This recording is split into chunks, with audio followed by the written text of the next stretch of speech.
Well, g'day, folks. How are you? Hope you're having a pretty good sort of a Thursday. Hope your first week of January 2024 isn't treating you too badly. I know in a lot of areas it is treating you pretty piss poorly.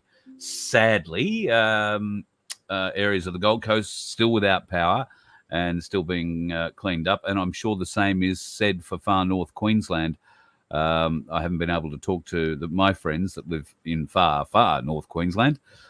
Because they were pretty much pelted by Jasper, and I'm led to believe that power, phones, and the like up there are probably pretty hard to get to at the moment. So thoughts are still with all those people suffering from power outages and losses.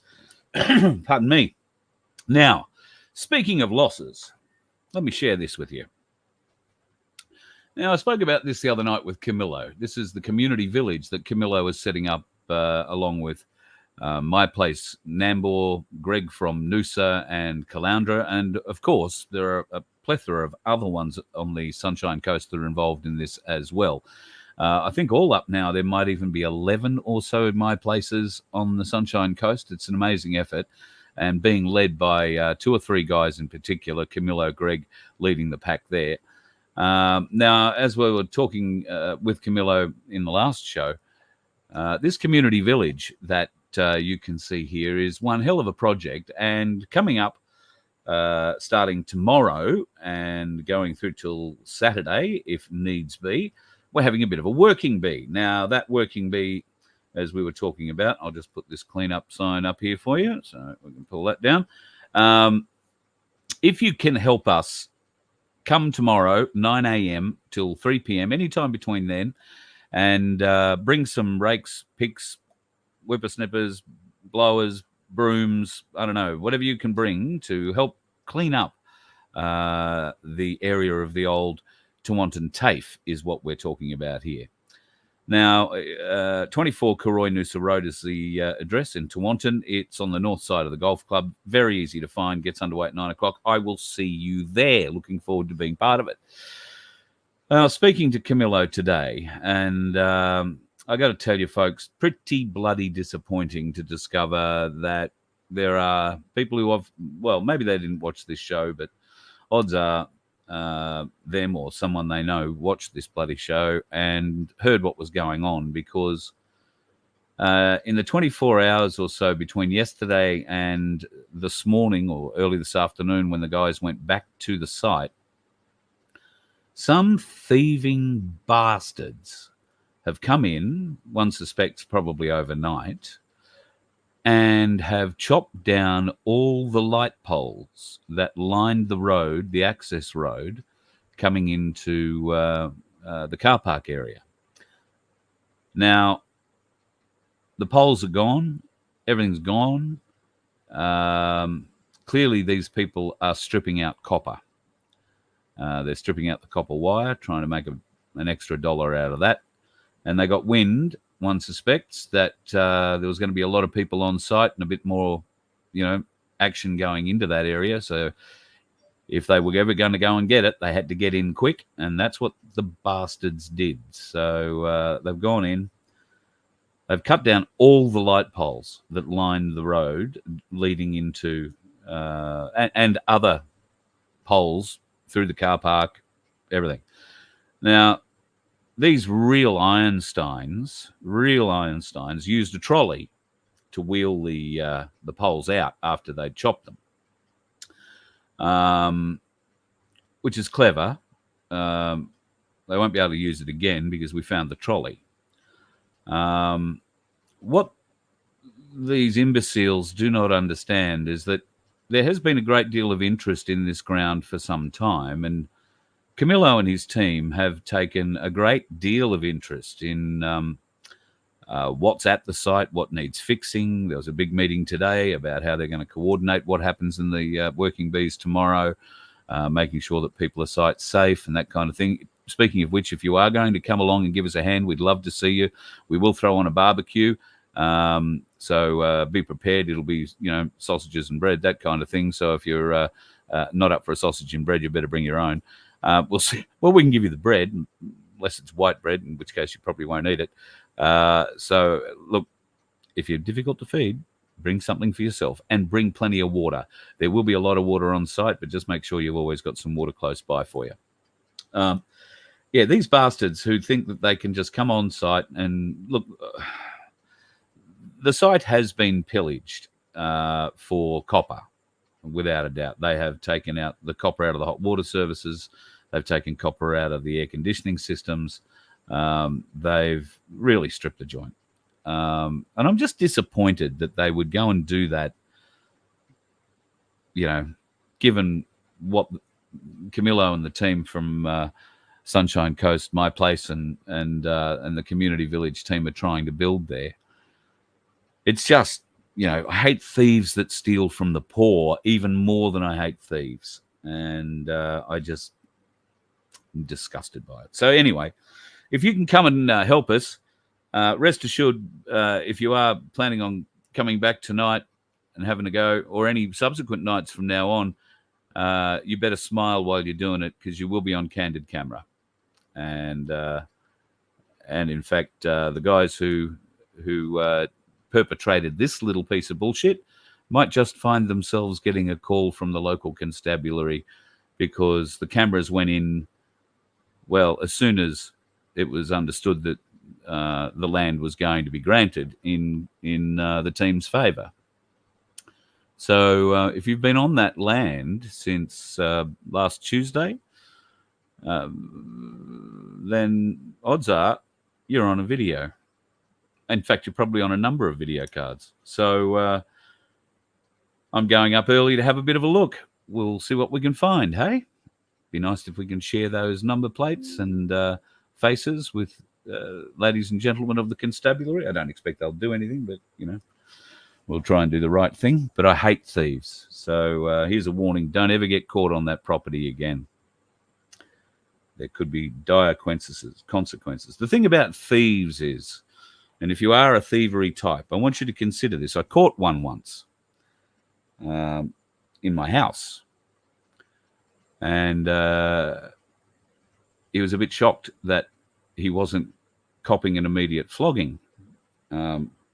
Instead, I was very cool, calm, and collected, and I just walked around locking doors and closing windows and pulling curtains over in the room that he was in, that I caught him in. And he didn't understand what was going on until I said the words, "Nobody knows you're here, do they?"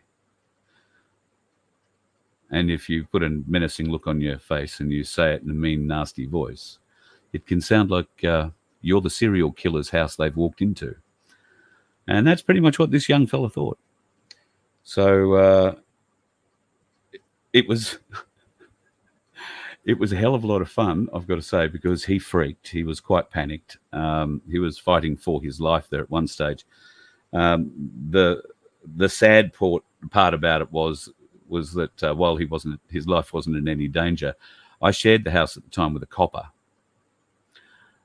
So we made a bit of noise in that sort of short intervening time, and my housemate came downstairs and apprehended him. So he actually, I think, went to my mate, the copper, willingly, trying to tell him that I was a serial killer and was going to chop him up into little pieces, and nobody was ever going to find him again. I don't know where he would have got that idea. No idea at all. So thieves, yes. Tell someone where you're going, maybe. Tell someone who you're planning to rob, or does that go against what you're doing? Because you get caught somewhere you shouldn't. Bad things can happen. People have fallen down mine shafts. It's awful. Bad things happen in the dark. Thank you, Tim.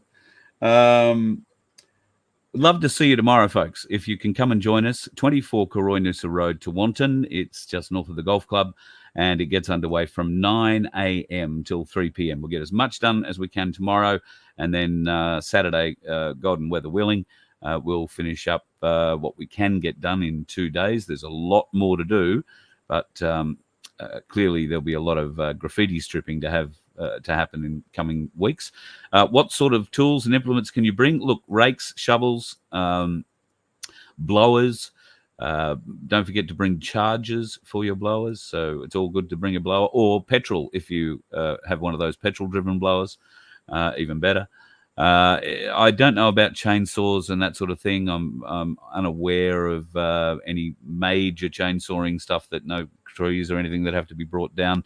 I think you should make sure you bring the appropriate safety equipment, be that something for your eyes, something for your hands, and always something on your feet.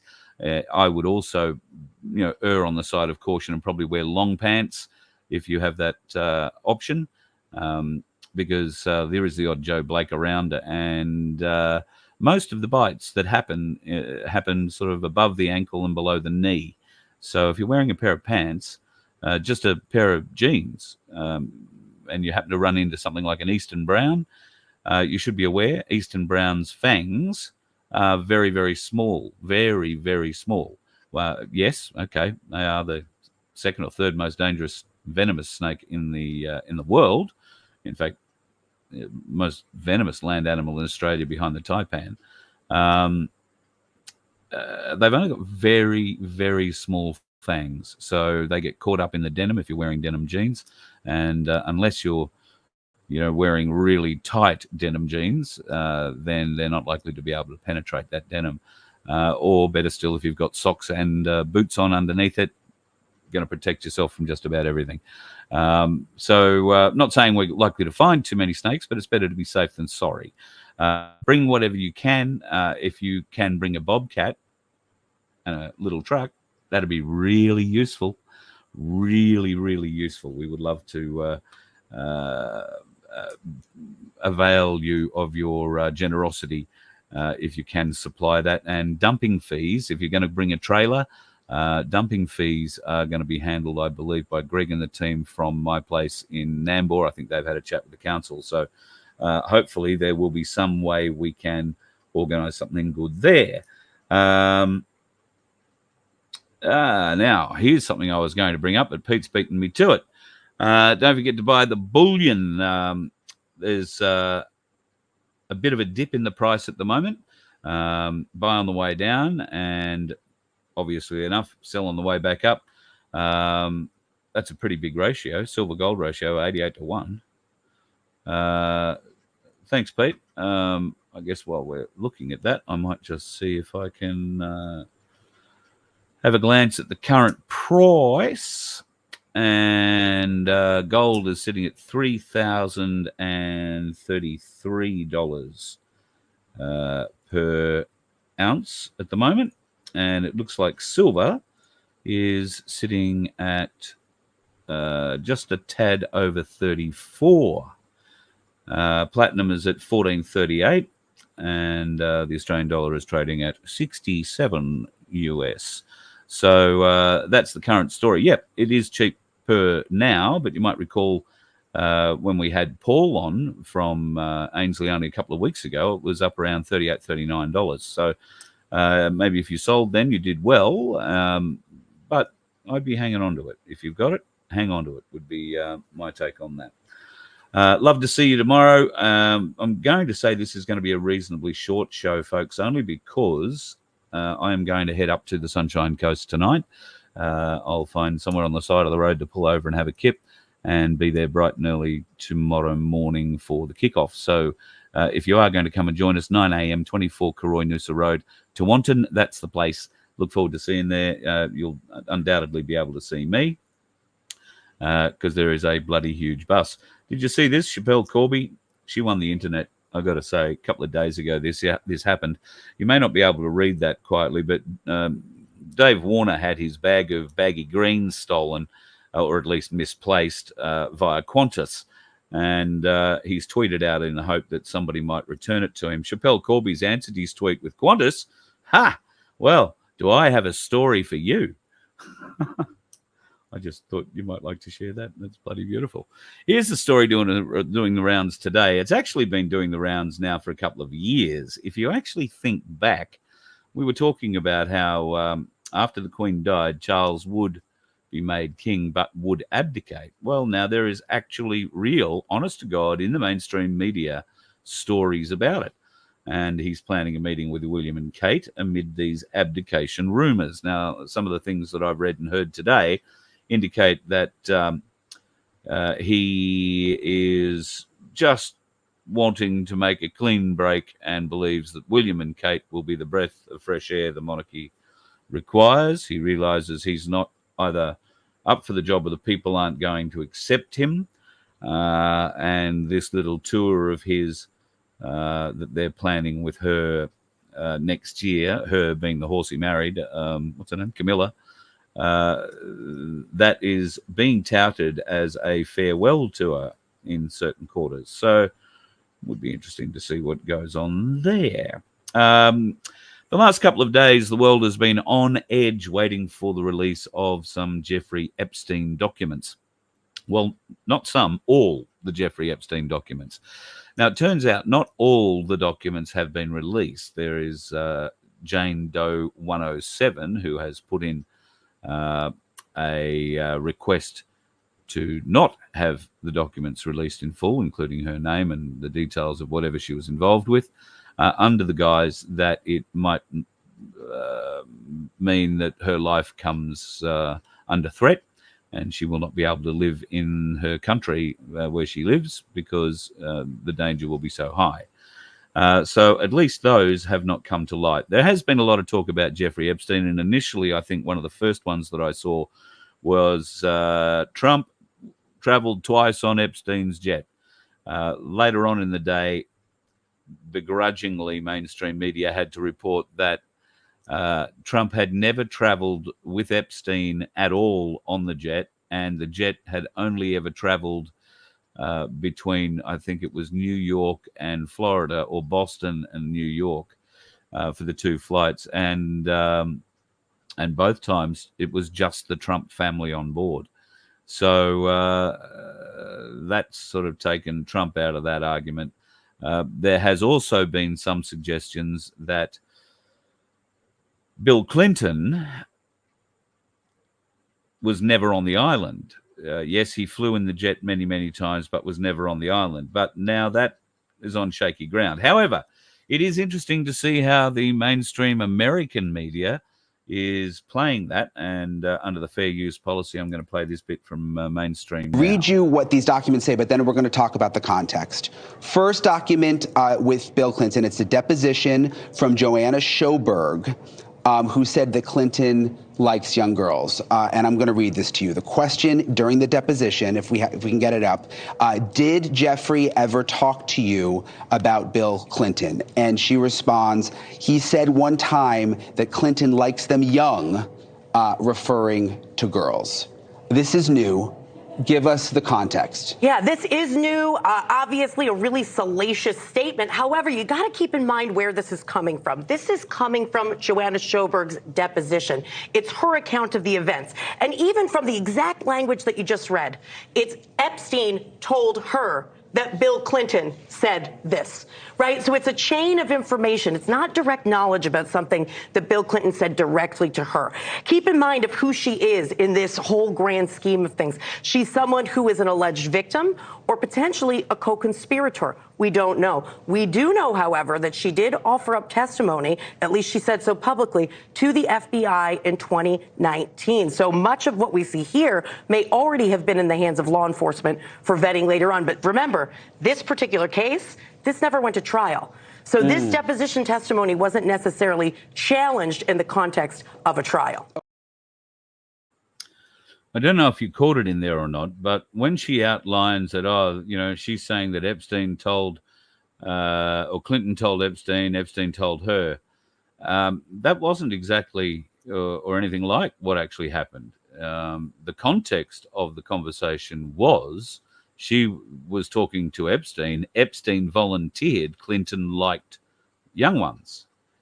Now, given that Epstein was providing young women, and one might assume men, all over the world for what is clearly now a spying operation or a blackmailing operation, this leftist tard is trying to bend the truth and make excuses to say that, oh, this girl who had all these charges and said all these things, well, that case never came to trial. It was never tested. Well, there's a reason it never came to trial.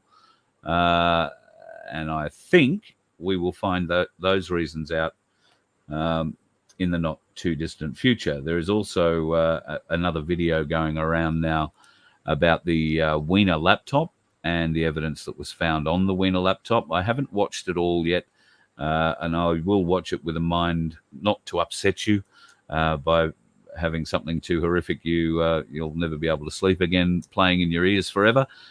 So I've only just seen it just before I came on, so I haven't actually had time to look at it. It's about 9 or 12 minutes long or something. So I'll have a look. If there's anything too bad, I won't share it with you. I'll tell you about it, but I might put it up somewhere on a secure site. So if you want to go and have a look, you probably could. But I'll just see what it is first. It might not even be something that good. Last night, I was dealing yesterday with a whole heap of issues with the vehicle, the bus. So I'd like to have it up and going and heading off for this weekend, obviously, heading up to the working bee. And there were a few issues with power. So there was a leak somewhere where it's draining batteries. And I needed to repower the whole thing back up again. So I charged all the batteries back up from dead scratch and gave her a bit of a sprucing up. Still needs a little bit of sprucing. We'll see how we go. Haven't found a truck wash close to me yet, so it's a bit hard to get onto it. But I will give her a wash, or God will, one of the two. And God willing, we'll be up at Tewantin tomorrow morning for the thing. So anyway, yesterday, I'd spent my day crawling around and underneath this bus, playing around, electrocuting myself. It was it was a day. So when I came home, around the time I'd normally do a show, I was actually asleep. So my apologies for that. When I came to, I've got a computer that I set up pretty much to monitor the national weather radar, and it was showing some interesting things. This is last night, and if you have a bit of a look, you will see that station there in Western Australia in the middle. Now, I've since come to learn that is Giles Weather Station. They launch weather balloons from there, and, well, clearly they have a couple of interesting and fun sort of pulsing, well, I don't know what we're going to call it.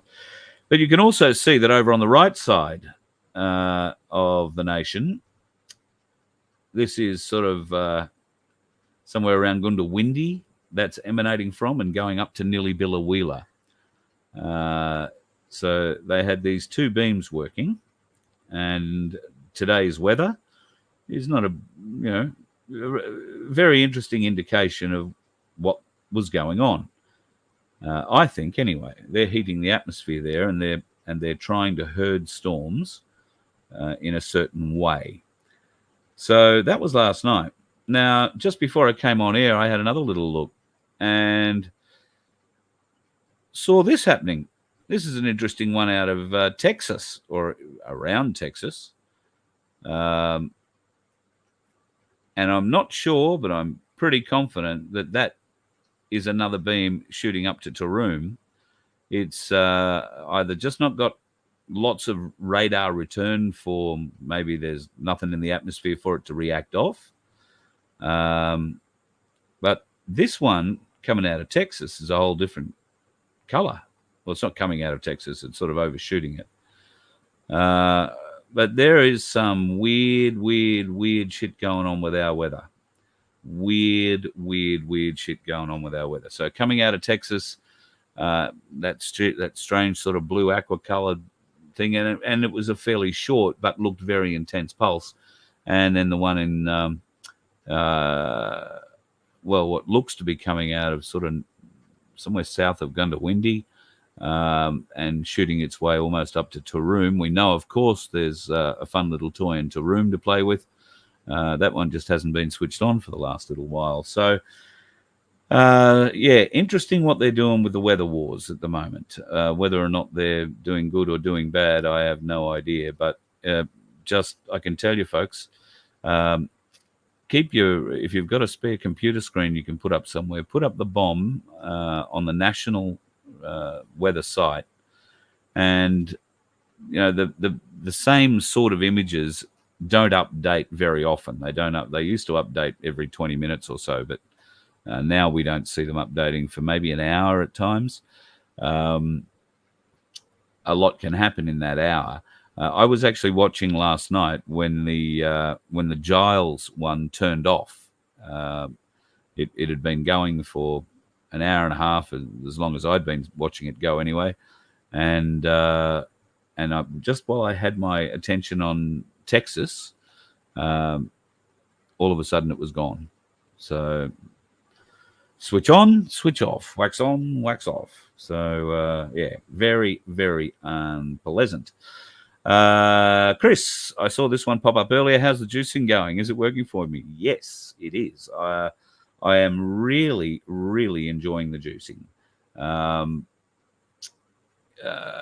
So what am I doing at the moment? Celery, apple, a bit of ginger, and some carrots. And I love it.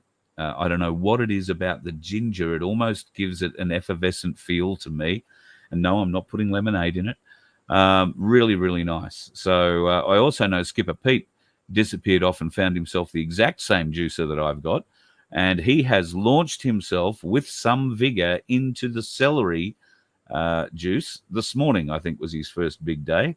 So I'd spoken to him where he was just lamenting how interesting the grass tasted, but he hadn't experienced its full benefit yet, should we put it that way.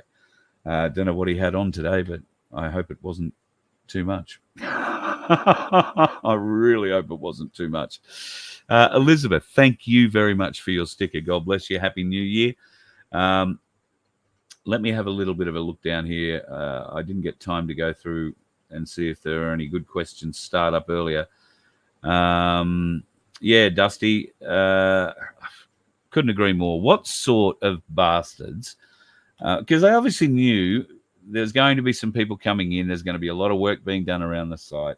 There's not going to be much of an opportunity to get this shit out anymore. And, there's, I don't know, how much copper, how much wire in those lights. They've taken the poles as well. They're not going to do much with the pole, but those lights, although scrap steel, those poles will probably be steel, scrap steel. I'll get money for that too. I'd be very interested if you're a scrap metal merchant on the sunny coast asking for help from a scrap metal merchant. All I've got is visions of Steptoe and Son coming through my mind. You got anybody turning up with a whole bunch of light poles that they're looking to scrap? Be really interested in knowing who they are. Really interested. We'll have pictures. We might be able to match that up. See how we go. G'day, 10 Cent. G'day, Phil. Tim, nice to see you around. Yeah, thieving bastards, Tim. Nothing but the truth. I hope you're doing all right, brother. Yes, it could get vandalized again after the cleanup. Yes, it will, but those that vandalize it will be on candid camera. And those cameras will be live, so they can expect friends coming to join them. Well, I don't think the friends that join them are going to be terribly friendly, put it that way. But, like I say, you wouldn't want to get caught somewhere you weren't meant to be. Unless you're telling people, oh, look, I'm just going over there to do some shit to an old property that nobody cares about anymore. And then you just don't get seen again. That'd be awful because, you could fall down a septic tank system, a lot of washaways at the moment with the water, awful things happening. It's got to be made safe. That's why we're going on the site. Got to make the site safe for everybody. And rest assured, you won't be able to walk around far or anywhere without being seen on that site. Rest assured. So from last Tuesday was the beginning, but it is certainly not the end. I would caution anybody who had those sorts of ideas. And of course, once it's actually open, there will be plenty of people on site who I would hope would treat the facility pretty much as their own home, because it essentially will be that for many people. Now, if you're going to treat it like a shithouse, you won't be staying there very long. If you can respect the communal areas and and I imagine look after your own site, then you'll be very welcome. You'll have to be involved in the community aspects of what's going on there, and that will be keeping the site clean, safe, secure, being involved in plantings, being involved in harvestings, being involved in maybe teaching, learning, whatever. The markets will be, if you're a crafty type person, then you can sit down for a week and build up whatever you'd like, and then offer it up for sale at the markets at the end of the week or the month, however it's going to work. So plenty of opportunities for people who want somewhere safe to be around good people, and it will be good people. Camillo and Greg, the My Place team on the Sunshine Coast, are playing lead in this, and they couldn't do it without the support of the Cubby Cubby people and the elders from that tribe who've given up, or at least handed over, their native title claim on that land to Camillo as caretaker while all this is being put back together again. They really are 100% behind the initiative of the community village, and very excited to get it going. Now we've just got to keep the thieving bastards out of it, or if they want to come in, well, come in. Pay your money, take your chances. There might be better people than me that find you and take you to the coppers. But I think staying out would be probably the best thing. Yeah, how Masonic does that pick look? Yeah, yes, there is a bit of that in there. Right, let me have a bit of a glance down here. I would talk about the cricket today, but I don't know how it really ended up. Yeah, good, Pete. Those dollar coins might be something more than worth something more than junk. All right, there's a thought. So I'm just trying to scan and see if anybody's got any direct questions for me. If you are coming tomorrow, folks, remember to bring gloves, something for your eyes, something for your feet. Wear long pants if you're half smart. If it's a sunny day, you'll wear long sleeves as well. Don't forget to be sun smart, slip, slop, and slap. You're not terribly far from some of the best beaches in the world. So I believe tomorrow's going to be about 30 degrees and the humidity be, nice, normal Northern Sunshine Coast humidity. It'll be worthy of a swim maybe a little later in the afternoon. That'll be one of the first times you'd see me getting out and getting into a beach, but in a long time. But I think tomorrow might require a swim after all is said and done, because I'm going to stink a bit.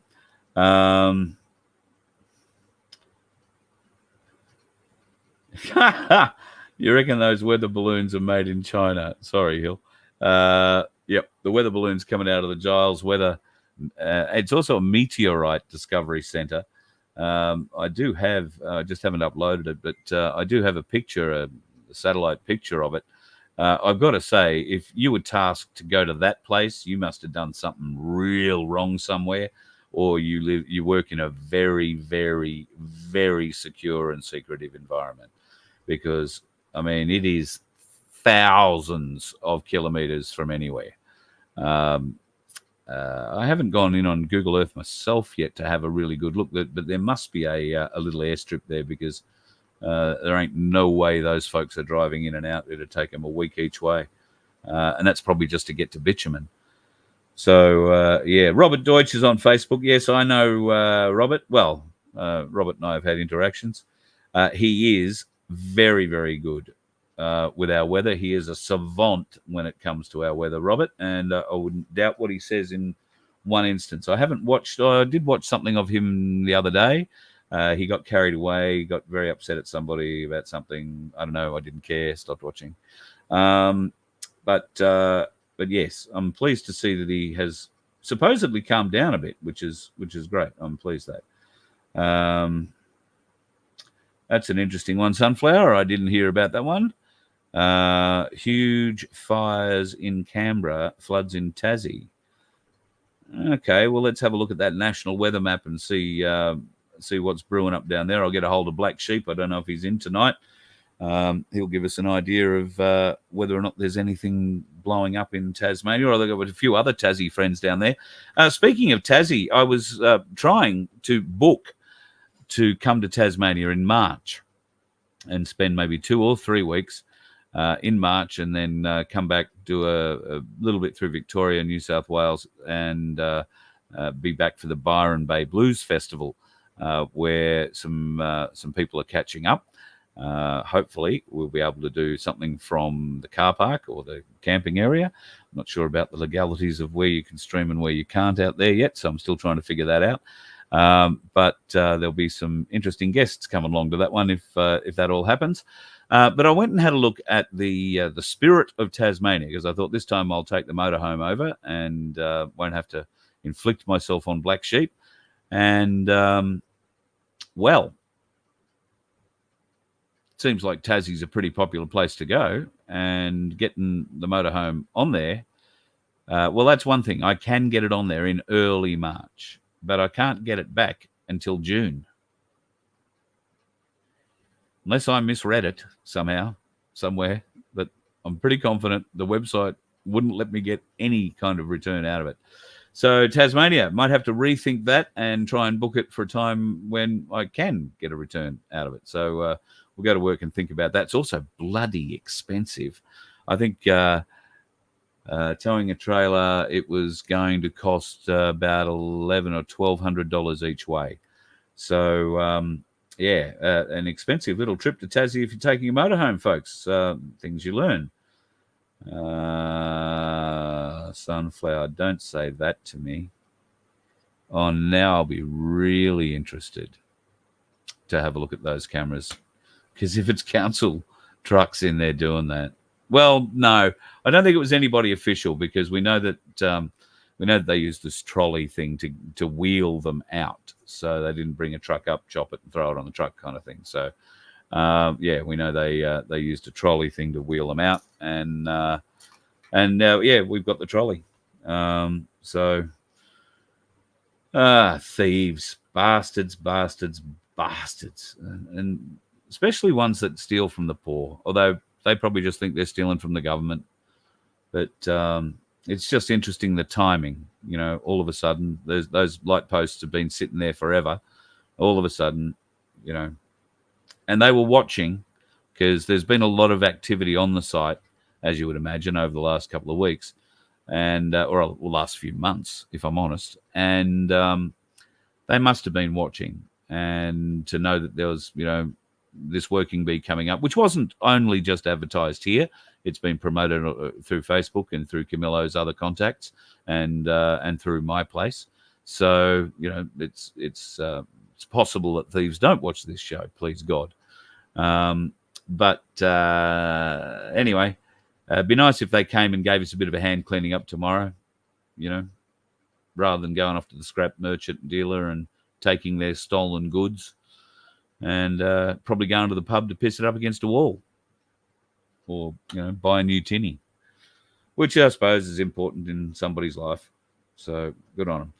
Don't forget to hit the like button. Thank you, Phil. I keep forgetting to say that. Like and subscribe, as the Aussie Cossack would say. If you haven't already done so, folks, if you haven't already gone and joined over on the Rumble channel, you can find me under Ozai and or Voice of Freedom. There are 2 channels. So Ozai, I think, has about 600 odd subscribers. The other one's got 3,000 or 4,000, I think. So that's where we will always be. If you can't find us on any of the YouTube channels, we will definitely be going to air there. It also seems that we are now broadcasting on Twitter, or X, as they call it. They are now allowing live streaming. So the last couple of shows I've been sending out there. So hello to anybody on X if you're watching. Woohoo. We've also been going out on Project Matilda. Tonight I stuffed up the process, and we didn't go out on Project Matilda, but Project Matilda, Rumble, and the Unity Hub. So if you're not already part of the My Place Unity Hub, we're not on the Unity Hub tonight. I forgot to hit the button. But most nights we will be able to be found in the Unity Hub live as well. So go and join the Unity Hub. It's, cup of coffee a week That simple. $60 a year, and it is just a brilliant platform to be part of. It's much better than Flogbook, and censorship will only happen if you are being an absolute flog and posting things that general people would find tremendously offensive, and if you're carrying on like a pork chop. I don't think outside of that, your freedom of speech is something we always fight for.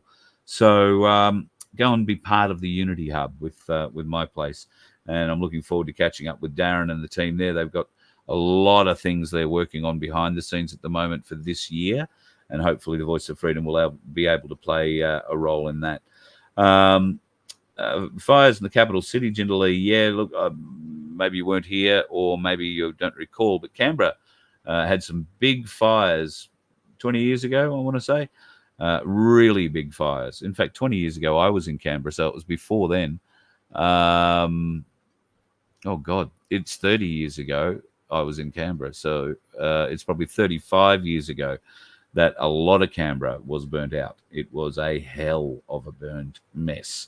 Unfortunately, didn't burn the right places. Just got the good people's homes, I think, rather than the thieving bastards that live in the hill.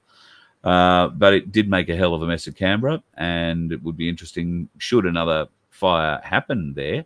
It's certainly very dry, and the winds can rip through off the Brindabellas there. It'll blow a fire up in a big way. I certainly hope that doesn't happen.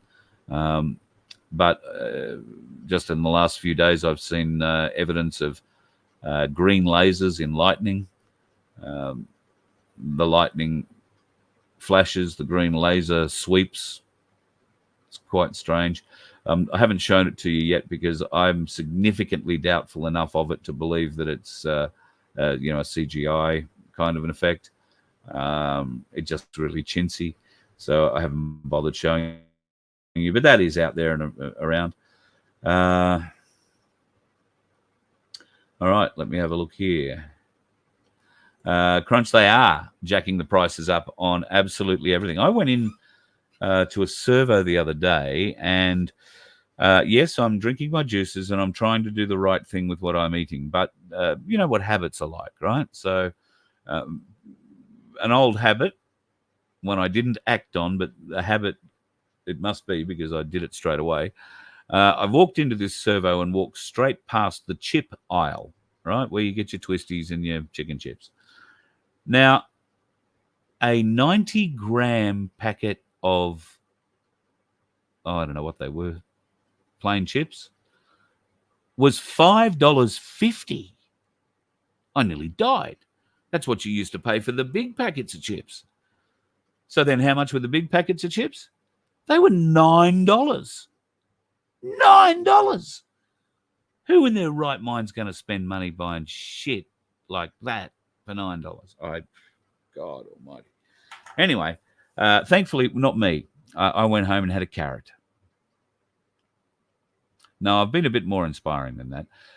Did a magnificent silver side the other night, and did it in a pressure cooker, so it didn't take 3 hours. I have been known to sacrifice silver sides before. Had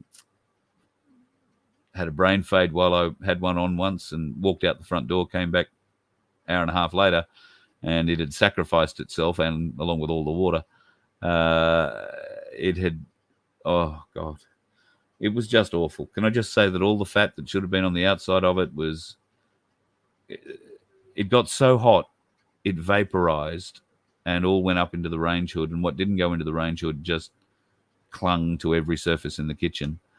It was, without doubt, about the most horrible cleanup job I've ever had anything to do with. God, it stank.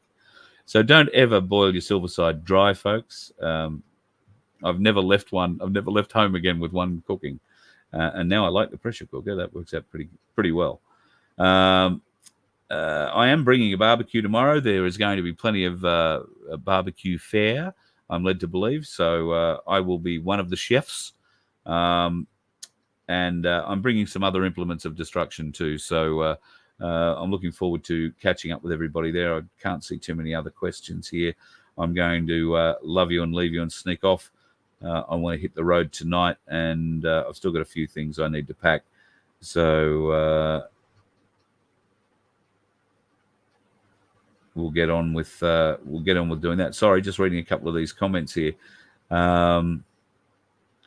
Yes, so one of the things I'm sure that they'll do on the 27 acres that they've got at the community village at Tewantin will be plant some vegetables. With 27 acres, you've got to think there's got to be room for some spuds and some carrots and maybe some celery, onions, great stuff, onions.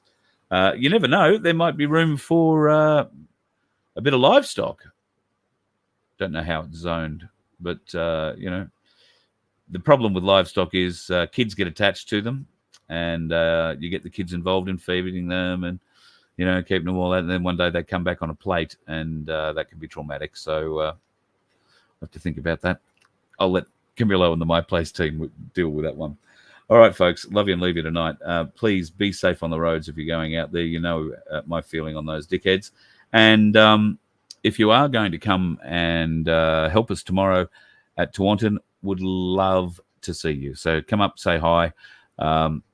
Please bring a hat, bring gloves, bring a rake, bring a shovel, bring a broom, bring a blower, bring a mower, bring a bobcat if you can. That'd be great. Anything like that would be just wonderful. Like I say, I don't know about heavier stuff. I don't know about, you know, lopping trees and all that sort of stuff. I don't think that's required. But yeah, gloves, eye protection, hat. Going to be out in the sun, so make sure you slip, slop, slap. Look after yourself. Of course, if you're going to slip, slop, slap, use the natural stuff, not the shit that's going to give you cancer. God, I'm all full of advice tonight, aren't I? Let's hope I can follow some of it tomorrow. Love you lots, folks. Look forward to catching you tomorrow. It's going to be a big day at 24 Koroy-Noosa Road in Tewantin when we start cleaning up the community village. Watch out for those dickheads on the roads. You let one ant stand up to us, then they all might stand up. Those puny little ants outnumber us 100 to 1. And if they ever figure that out, there goes our way of life. It's not about food. It's about keeping those ants in line. That's why we're going back. Does anybody else want to stay? Let's rock!